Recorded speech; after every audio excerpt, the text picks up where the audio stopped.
స్వామి, మీరు చెప్పినట్టే పెళ్లి చేసుకొని వచ్చాను. నదిలో పని ప్రారంభించబోతున్నాను. ఆశీర్వదించండి. ఏమని ఆశీర్వదించను? నీకు నచ్చిన అమ్మాయిని చేసుకున్నావా, లేక దైవం నీకు నిశ్చయించిన అమ్మాయిని చేసుకున్నావా? నాకు నచ్చిన అమ్మాయిని ఆ దైవం నిశ్చయించింది. వస్తాను స్వామి. పదమైదు. అశోక్, నేను నాగేశ్వరి ఆలయంలో పూజ చేసుకుని వస్తాను. నువ్వు వెళ్ళి పని ప్రారంభించు. అక్కడ నది దగ్గర ఎలాగో పూజ చేస్తాం కదా, నువ్వు రారాదు? అక్కడ పూజ వేరు, గుళ్ళో పూజ వేరు. నువ్వు వెళ్ళు, పక్కనే నది కదా, నేను తర్వాత వస్తానులే. అలాగే పద, నేను కూడా గుడి దాకా వచ్చేళ్తాను. పద.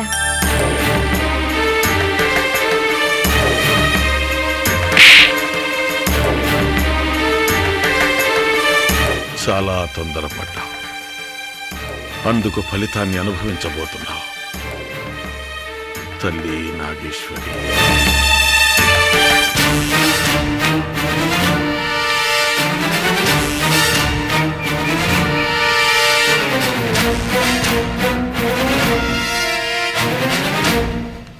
వేదా, ఇంటికి తాళం వేసింది. బయట ఎక్కడికో వెళ్ళినట్టుంది. పక్కన ఎవరు నన్ను అడిగితే వివరాలు తెలుస్తాయి. పద.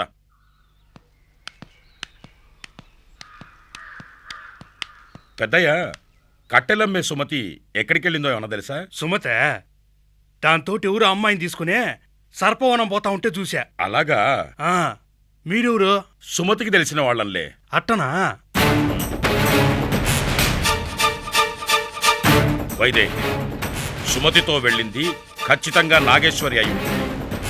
అందులో అనుమానమే ఉంది. ఖచ్చితంగా నాగేశ్వరియే. మరి నాగేశ్వరి సర్పవనంలోకి అడుగు పెడితే మనం ఇన్నాళ్ళు పడ్డ శ్రమ పథకం అన్ని వృధా అయిపోతాయి. అది అంత సులభంగా సర్పవనంలోకి అడుగు పెడుతుందా? పద, వెళ్ళి దాన్ని ఆపుదాం.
नागेश्वरी देवी नमः।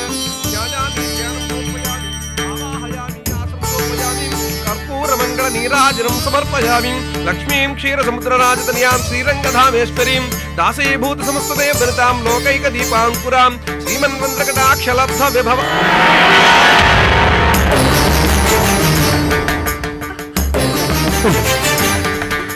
कर्पूरमण्डल नीराजनं समर्पयामि। नागेश्वरी देवी नमः। नानाविध परिमल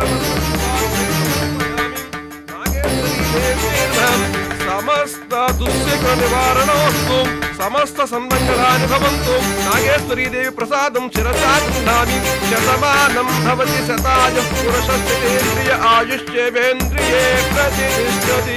వెళ్ళదండి పూజారి గారు. సమస్త సన్మంగళాని భవంతు. నిత్య శ్రీరస్తు. నిత్య మంగళాని భవంతు. స్వామి, మీ కళ్ళల్లో కన్నీళ్ళ? ప్రతి భర్త తన భార్య పశువు కుంకుమల కోసం ఆలయానికి పంపిస్తాడు, కానీ వీడు చెరిపేయడానికి పంపించాడు.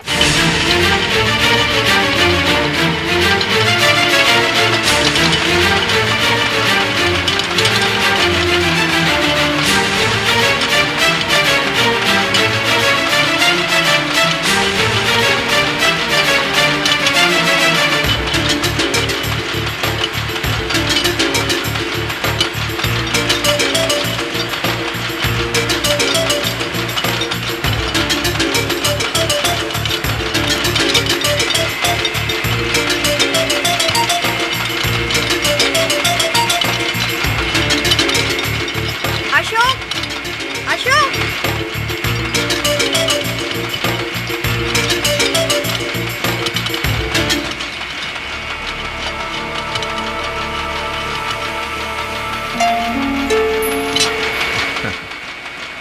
మైత్రి, దర్శనం బాగా జరిగిందా? చాలా బాగా జరిగింది. వర్క్ జరుగుతోందా? మ్మ్. ఇదిగో.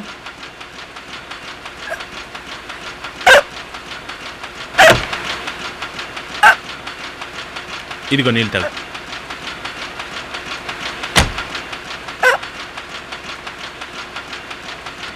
ఏ మైత్రి, ఎక్కిళ్ళిపోవడానికి టానిక్ ఇవ్వనా? తంతాను. అక్కడ మంచినీళ్ళు ఉన్నాయిగా, వెళ్ళి తీసుకురా. మైత్రి, నువ్వు మిస్ అయిపోతున్నావు. వెళ్ళు అశోక్, వెళ్ళు.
హలో,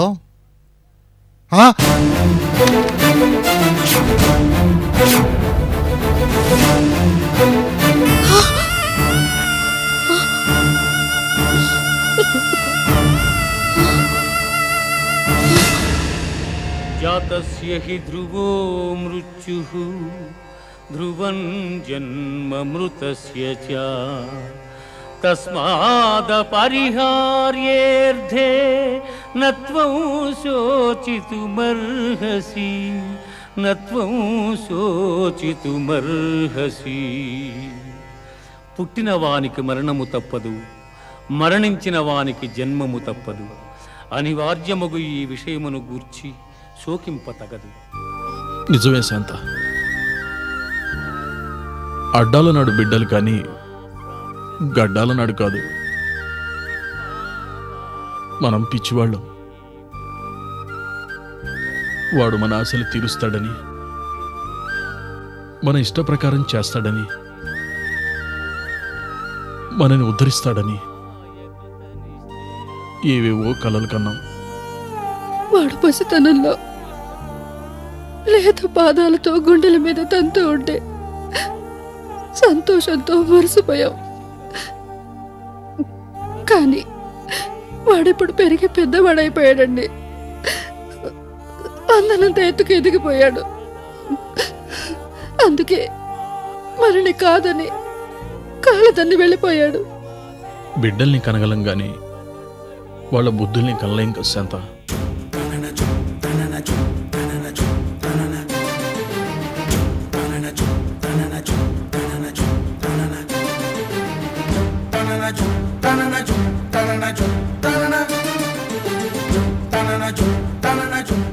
ఎందుకు బాధపడుతున్నారు? చిన్నపిల్లవి, నీకెందుకులేమ్మా, వెళ్ళు.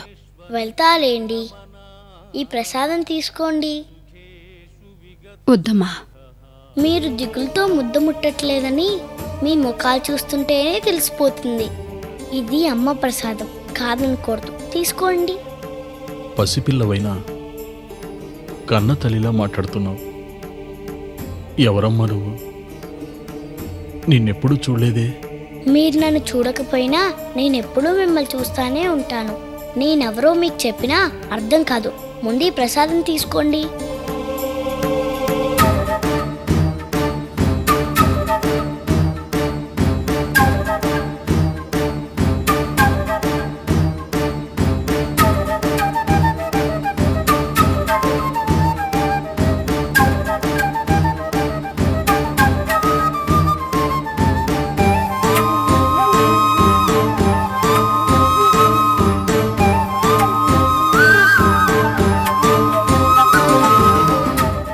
చల్లగా ఉండమ్మా. మీ అబ్బాయి మీకు ఇష్టం లేని పెళ్లి చేసుకున్నాడని, అందుకు మీరు బాధపడుతున్నారని విన్నాను. అందుకే వచ్చాను. భగవద్గీతలో శ్రీకృష్ణుడు ఏమన్నాడో గుర్తుందిగా? జరిగింది, జరుగుతున్నది, జరగబోయేది అంతా మన మంచికే అని. మీరు జరిగింది మంచికే అనుకోండి. వెళ్ళి ఒకసారి మీ అబ్బాయిని చూడండి. ఇప్పుడు మీరు వెళ్ళి అతన్ని చూడకపోతే ఆ తర్వాత మీరు అతన్ని చూసే అవకాశమే లేకపోవచ్చు. అలాగేనమ్మా. వస్తాను. ఏమిటండి, ఎవరో పసిబిడ్డ చెప్పిన దానికి అలా తలోపుతారేమిటి? బాలవాక్కు బ్రహ్మవాక్కు అంటారు శాంత. ఈ బిడ్డ మాటలు వింటుంటే దైవమే మన ముందుకొచ్చి చెప్పినట్టు అనిపిస్తోంది. అందుకే సరే అన్నాను. మన బిడ్డ సుఖంగా ఉండాలనే కదా మనం ఇంతగా బాధపడుతున్నాం. వాడు మనకి ఇష్టం లేని పని చేసాడని కాదు నా బాధ, దైవవాక్కుని ధిక్కరించాడని. వాడు క్షేమంగా ఉండాలని ఆ దైవాన్ని ప్రార్థిద్దాం. వెళ్ళి వాడిని చూసొద్దాం.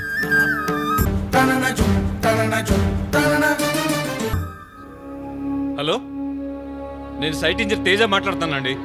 ఇమీడియట్గా అంబులెన్స్ పంపించాలి, తొందరగా, లేట్ చేయకండి. Big big. ఓకే. అందరికి ఇన్ఫార్మ్ చేశారా? పోలీసులకు ఇన్ఫార్మ్ చేశాం సార్. అంబులెన్స్ వస్తుంది. కాకపోతే అశోక్ వాళ్ళ తల్లిదండ్రులకి ఈ విషయం చెప్పలేదు. పాపం, ఈ విషయం వాళ్ళకి తెలిస్తే ఎలా తట్టుకుంటారో ఏంటో. ఏమండి, నాకు చాలా సంతోషంగా ఉంది. మీరింత త్వరగా మనసు మార్చుకుంటారని నేను అనుకోలేదు. పాపం అశోక్, మనం ముందే ఈ పెళ్లి కొప్పుకునుంటే చాలా సంతోషించేవాడు. ఇప్పుడు చూడు, మనం వెళ్ళి వాడు ముందు నిలబడితే వాడు షాక్ అవుతాడు.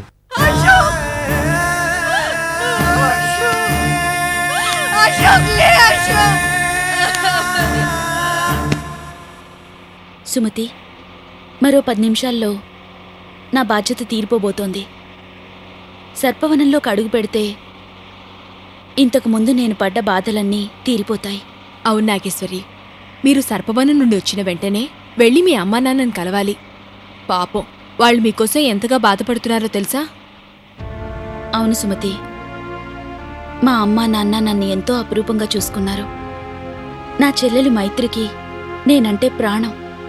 నేను లేకపోతే అది ఏ శుభకార్యానికి ఒప్పుకోదు. అలాంటిది ఇప్పుడు పెళ్లి చేసుకుంది. నేను దాని పెళ్లి చూడలేకపోయానని ఎంతగా బాధపడుతోందో పిచ్చిది.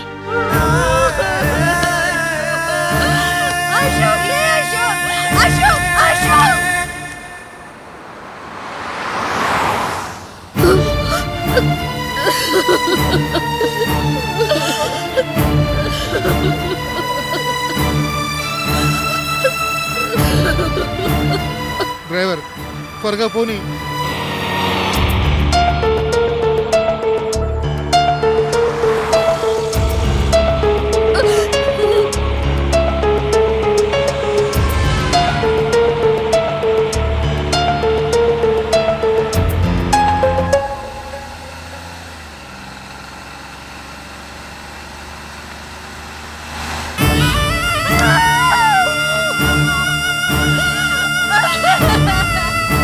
సార్, ఇంజనీర్ చనిపోవడం పెద్ద న్యూస్ అవడంతో క్రౌడ్ ఎక్కువైంది.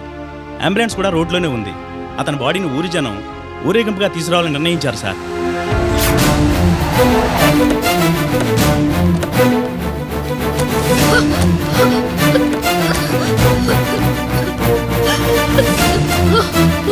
సార్, అశోక్ ఎక్కడ?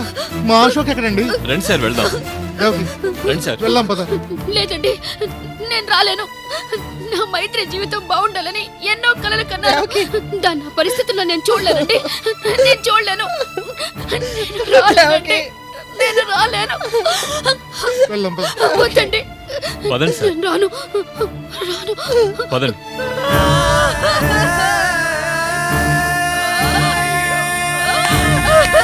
అశోక్ బాబు, అశోక్.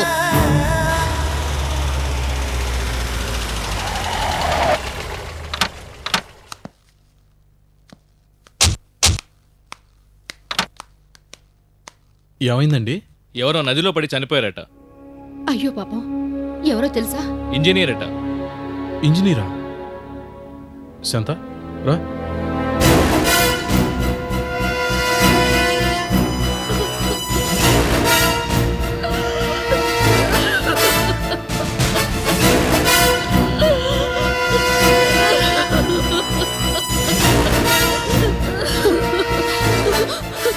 వదినా, మనం అన్యాయం అయిపోయాం వదినా.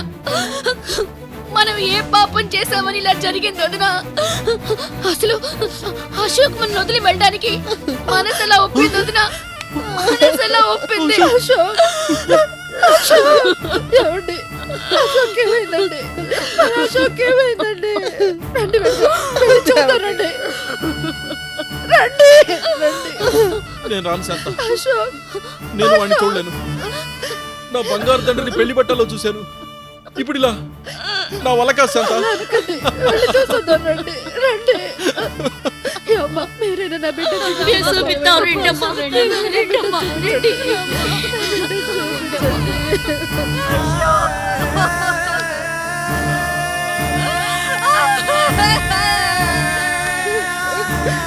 అశోక్, అశోక్.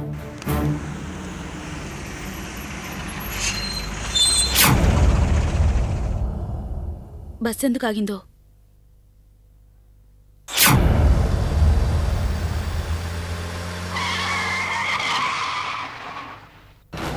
వేద, పద.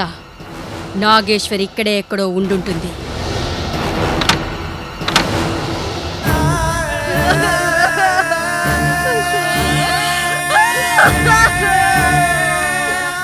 ఏమైందంటండి? ఎవరో చనిపోయారంటమ్మా.